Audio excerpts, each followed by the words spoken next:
Assalomu alaykum kanalim a'zolari, kanalimga xush kelibsiz. Bugun sabzavotlar bilan birga yumshoqqina jigar qovurib olamiz.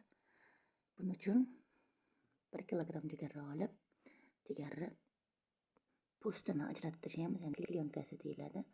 O'shanisini ajratib tashlab, jigarni kubik shaklida to'g'rab olamiz.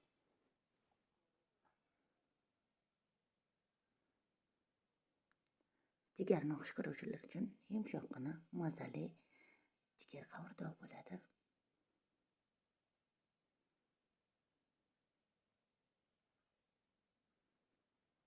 Jigarlarni to'g'rab tayyorlab bo'lganimizdan so'ng 5 dona kartoshka va 3-4 dona piyozni ham xuddi shunaqa qilib to'g'rab olamiz.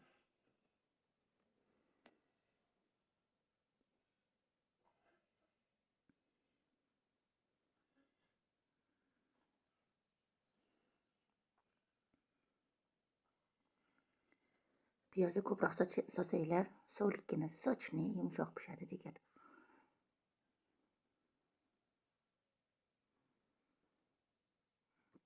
Qizib turgan qozonimizga piyozni solib, yaxshilab qovuramiz.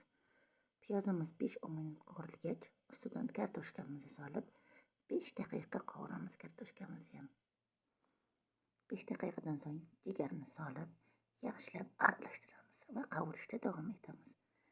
Keyin 1 qoshiq tuz, 1 qoshiq norsalniy priprava va koreyska tuz solib, yana yaxshilab aralashtirib qovurishda davom etamiz. Ozgina qovurilgach, jigarimizni dimlab ustini yopib qo'yamiz. Mana jigarimiz tayyor. Siz ham tayyorlab ko'ring va mazasiga o'zingiz baho bering. Keyingi videolarda ko'rishguncha